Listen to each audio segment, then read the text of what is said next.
Hello, welcome back to the Queen City Guitar Shop.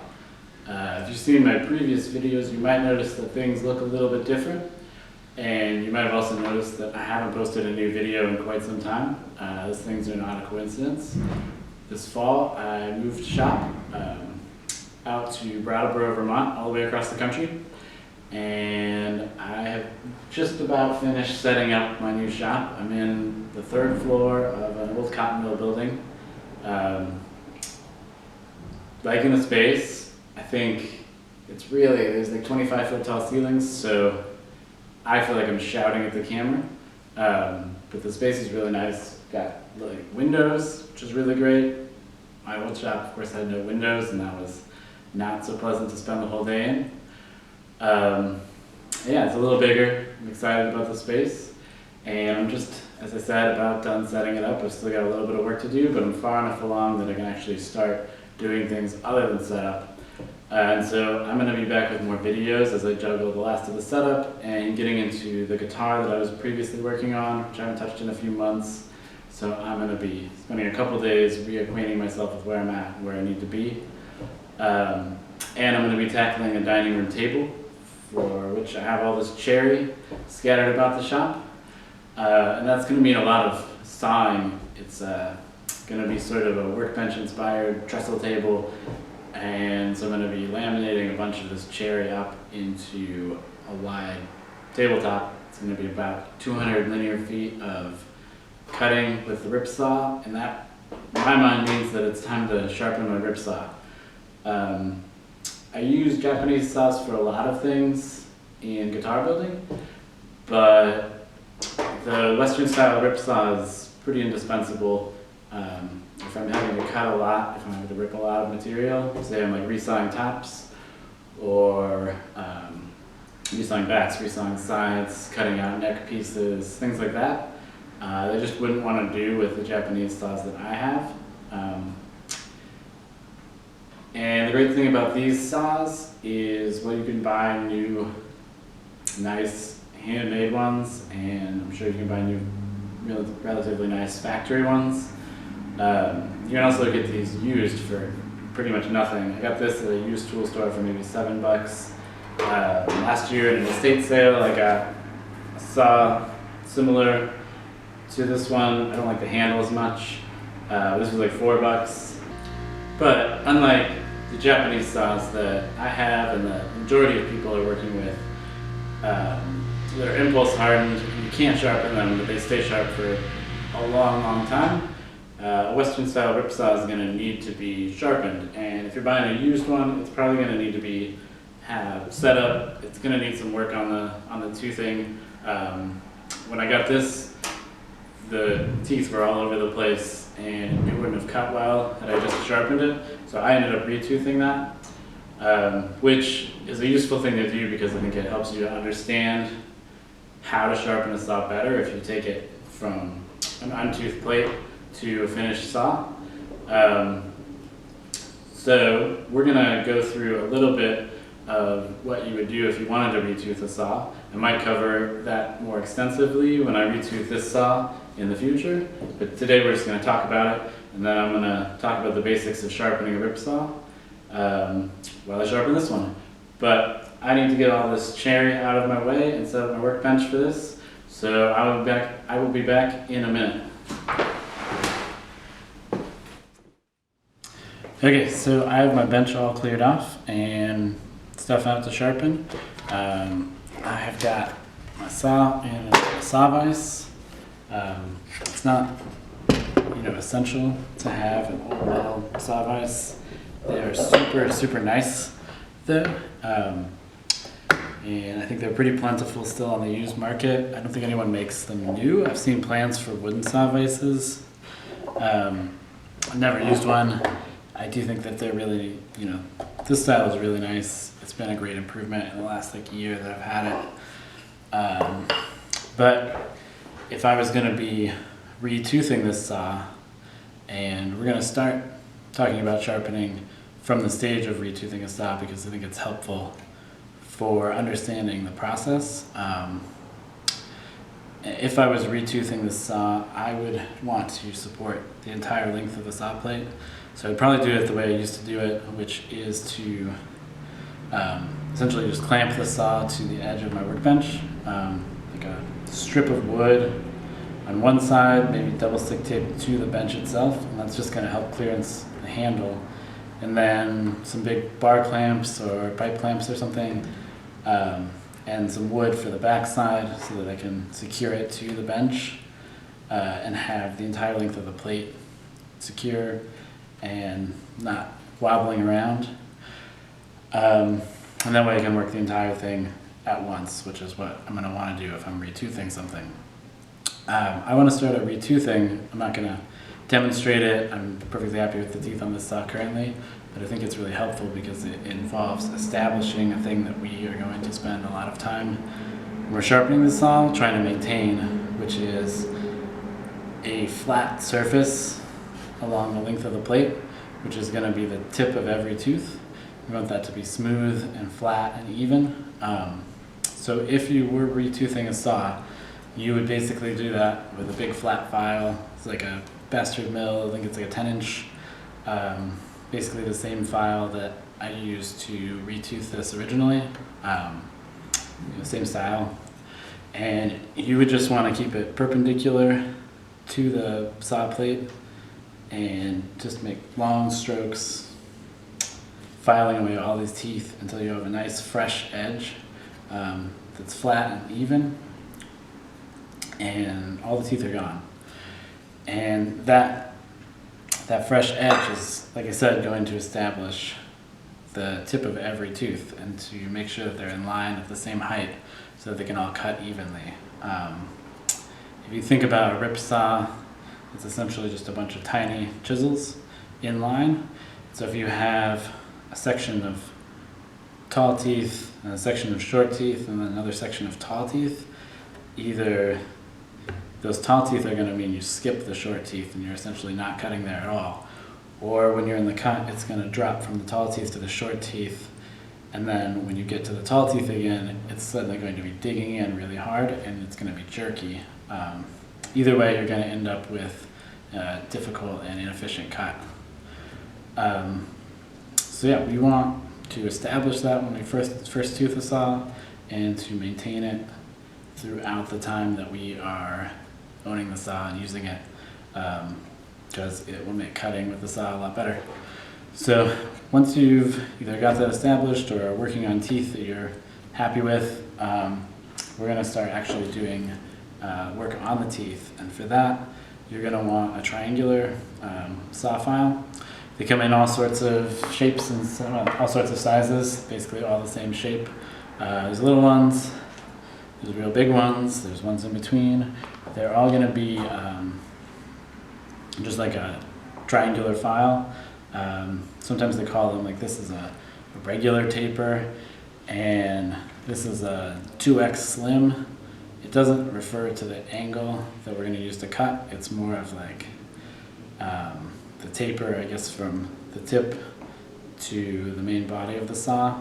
I'm not super big sharpening nerd, so I don't pay a lot of attention to that. The important thing to keep in mind with the triangular file is that you get the right size. Like this little tiny thing could theoretically, it's a little bit too small. I could get a slightly larger file and it would probably work for these teeth, you know. Let's see. These are pretty big teeth. It's like 5 teeth per inch is the pitch of this saw. But yeah, like this file would work technically because it's bigger than the teeth. But if I imagine, you know, sharpening teeth, I'm sharpening teeth, I'm sharpening teeth, and this facet is going to get dull. This like angle on the saw file is going to get dull. So then I'm going to want to flip it, right? Except that now I'm working with some sharp teeth, file teeth, and some dull file teeth. I want a file that is going to be bigger than the teeth. I want the teeth not to come up more than halfway on either side of the file that I'm working with. And that way when this portion of the file gets dull, I can flip it and I have fresh file teeth on this corner, like entirely fresh file teeth. And I can keep cutting. If this is too small, I'm basically only going to be able to utilize one of these corners. It's only going to last a third as long before it's dull, because as soon as one side is dull, it's basically just going to need to get tossed.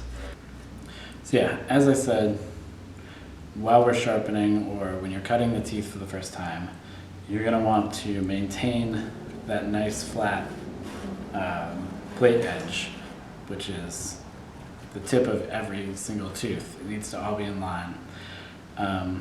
So you don't want to think about the teeth as like individual teeth. They're not really individual. They're not individuals. They're all sort of codependent on each other, and we can't focus on them as individual teeth. There's no, taking your file and looking at the first tooth and going at it until it looks sharp, and then moving to the next tooth and filing it until it looks sharp, and then the next tooth and filing it until it looks sharp. That might seem like a good way to go, because some teeth are going to need more strokes with the file than others to get to a nice crisp point. But if you end up doing that, then you're going to end up with some teeth shorter, some teeth taller, and you've completely ruined the relation of the edge and the relation of all those tooth points. So instead, you're going to want to work the whole saw as a whole.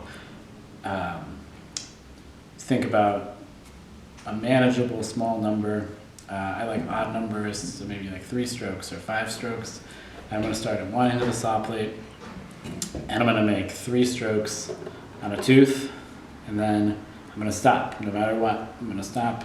I'm going to move to the next tooth, and I'm going to make 3 strokes, and then move to the next tooth, and I'm going to make 3 strokes, and I'll move to the next tooth, and I'll make 3 strokes. And you'll be able to see where the file is cutting. It'll be, brighter than the metal that hasn't been filed yet. And you want to resist the urge, when you're resharpening a saw, sometimes it'll go really fast and you'll make it through and it'll all look really good, and you'll get to a tooth and you'll file it and it'll be like obvious that it didn't quite knock that tip down to a sharp tip with 3 strokes. Under no circumstances do you take a 4th stroke. Just keep moving all the way to the other end of the saw plate. So the number of strokes is important, that it be consistent. It's also important that the strokes themselves be consistent. You want to, start from the tip of the file and work through the entire file, same amount of pressure. You don't need a lot. You're going to be working with a sharp file. You want to work with a sharp file. So there shouldn't be a lot of pressure, but you want to maintain it evenly with every tooth. You wouldn't want to, do little half strokes and then you move to the next tooth and you're doing full strokes, because then you're going to be cutting more, obviously. So yeah, I'm going to make my first pass on this saw and then we'll be back.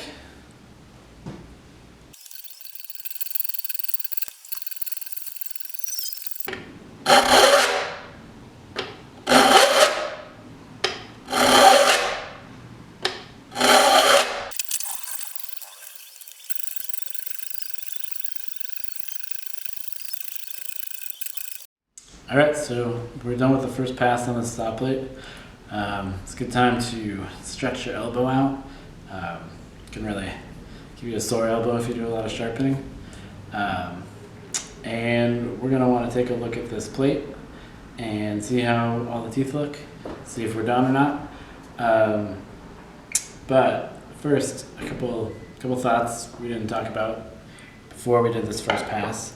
One is that it's nice to have a marker at hand, so that, with this saw vise, I have to move the saw periodically. And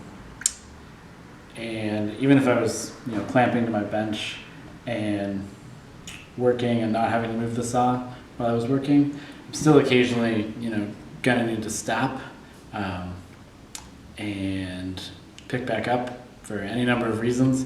It's nice to be able to mark where you're at. The files leave a surface that it's generally pretty easy to tell where you stopped, but better to just mark it and then not have to go back later and, you know, try and pick out the tooth. You don't want to double cut any of the teeth. You don't want to skip a tooth. You want to cut them all the same amount so that we're maintaining that edge along the saw plate. You could also take a Sharpie and mark every single tooth in the gully, and that way you can see exactly where you've been cutting. And if you mark the whole gully, you can see where you're not cutting within the actual gully with the file, which can help you gauge progress on the cut. So that can be helpful. When you're cutting with the file, it's good generally to, you know, push the file through, lift the file up, bring it back, and push it through.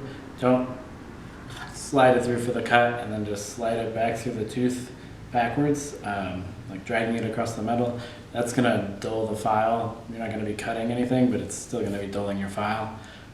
So just make it last a shorter time and be more expensive, and files are getting to be kind of pricey as it is. So the other thing to think about is the orientation of the saw file to the plate itself and the teeth.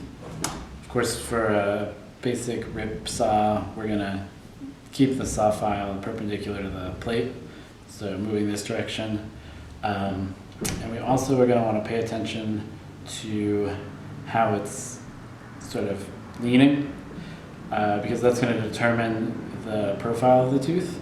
And of course, if we turn it this way in our cut, then we're gonna get a steeper angle on each tooth, and that's gonna make for a more aggressive cut. And if we turn it the other way, we're gonna end up with a shallower cut and a less aggressive tooth. And you can, of course, vary the tooth angle in a saw, but for this, we're just trying to maintain exactly the same tooth angle. I think that's probably a safe place to start with a saw blade. But that can be difficult to visualize with your file itself. Like, it's pretty easy to tell if you're perpendicular to the plate. It's harder to tell from, you know, up here the angle that I'm sitting at. You get used to it and it's easier, but when you're starting out, it can be helpful to have a more striking visual aid. So you can take something, this is like artist putty, you know, kind of used for like an eraser, and just stick it on the end of your file, and then I've got a nail sort of squeezed in there. In the past, I've used like cork with a piece of wood on it, or just like a marker line. And you can simply figure out the angle you want the saw file running through the tooth, whatever the gullet is. And you know, the nice thing about this is that I can then just mold it so that the nail is pointed up. And that way, every time I move to a tooth, I can see that the nail is pointed in, you know, the up direction, and I'm not gonna like slowly move in one direction or the other as I move across the saw. It's gonna keep me, you know, pretty close to the same angle for every tooth, and well within, you know, margin of error for sharpening a saw. So I think, looking at this, it hasn't been super long since the last time I sharpened this. It had been a little while and it was in need of a sharpening, but it hadn't been a real long time. It looks pretty good to me, so I'm probably gonna leave it at that. If my teeth on the saw were not all perfectly sharp and I wasn't feeling good about them, I would of course want to go back and do that whole process again. Pick some number. If I was close, I might pick 2 or 3 strokes. I generally wouldn't pick one, but you could. And I would work my way back across the entire saw plate, paying attention to the geometry of the saw file and keeping everything in mind that we kept for the first pass. It's basically doing the identical thing. Again, I wouldn't want to go back just to those teeth that I have identified as not quite being sharp yet, and do them individually. I would want to work the entire plate as a whole. Visually, you can tell the teeth, like I said, it's sort of just like chisel points, so there should be, you know, a face on one side of the tooth and a face on the other, and they should meet at a point that is basically invisible. There should be no facet, no third facet on the point. If there is, you need to cut it down further because it's not sharp yet. And you can also, less scientific or less accurate, but still helpful way to tell how your saw sharp teeth are in terms of sharpness is to just use your hand. A sharp saw should feel sharp. It should be very sharp. It's just like a succession of tiny chisels. So, like I said, I think this one is looking pretty good, and I'm probably going to start cutting some cherry up with it. I'm sure I'll probably be sharpening it again before I get done with this table. So, yeah, I hope you've enjoyed this video today and found it helpful. If you have, and you did, please hit the like button and consider subscribing to my channel. There's a bunch of videos relating to guitar building and working with hand tools on my channel already. I'll be making more through the winter and into next year.